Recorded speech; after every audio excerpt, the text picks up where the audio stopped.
Sebagian ulama mengatakan bahawa disebutkan dalam hadis, barang siapa menjaga solatnya, niscaya Allah Subhanahu wa taala akan memuliakannya dengan 5 perkara.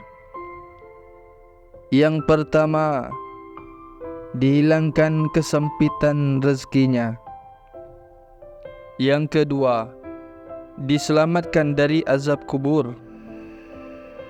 Yang ketiga, diberikan catatan amal melalui tangan kanannya. Yang keempat, melintas sirat seperti kilat. Dan yang terakhir, masuk surga tanpa hisab.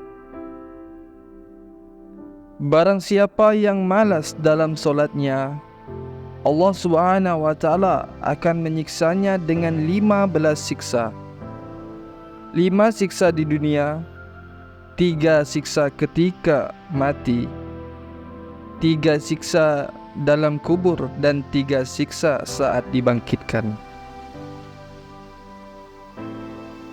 5 siksa ketika berada di dunia, yaitu yang pertama, dicabut keberkahan umurnya. Yang kedua, dihapus ciri-ciri kesolehan dari wajahnya. Yang ketiga, seluruh amal perbuatannya tidak diberi pahala oleh Allah Subhanahu wa taala. Yang keempat, doanya tidak diangkat atau tidak diterima. Yang terakhir, tidak mendapat bagian dari doa orang-orang soleh. 3 siksa saat kematian.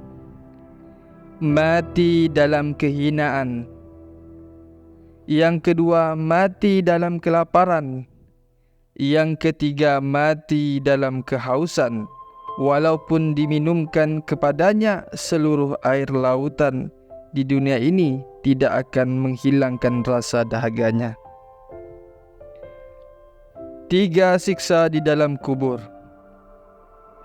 Dihimpit oleh kuburnya sehingga tulang rusuk kiri dan kanannya saling bersilangan. Yang kedua, dinyalakan api dalam kuburnya, dan ia berguling-guling dalam api itu siang dan malam. Yang ketiga, Allah Subhanahu wa taala memasukkan ke dalam kuburnya ular berbisa bernama Sujaul Aqra. Yang kedua, matanya dari api dan kuku-kukunya dari besi yang panjang, setiap kukunya sepanjang hari perjalanan. Ular itu akan memekik kepadanya dengan suara seperti halilintar yang menyambar. Aku adalah Sujaul Aqra. Tuhanku telah menyuruhku agar memukulmu dari subuh sampai terbit matahari, kerana kamu telah melalaikan solat subuh hingga terbit matahari. Memukulmu dari zuhur sampai asar, sebab kamu telah melalaikan solat zuhur sampai asar.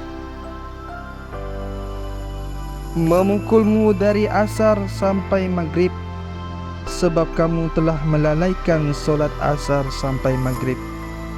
Memukulmu dari maghrib sampai isya, kerana kamu telah melalaikan solat maghrib sampai isya.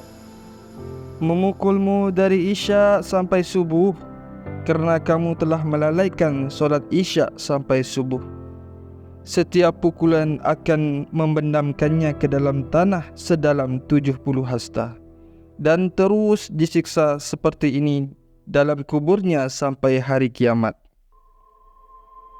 3 siksa pada hari kebangkitan, yaitu yang pertama, dihisab dengan sangat berat. Yang kedua, dimurkai oleh Allah Subhanahu wa taala, dan yang terakhir, dilemparkan ke dalam neraka. Barakallah.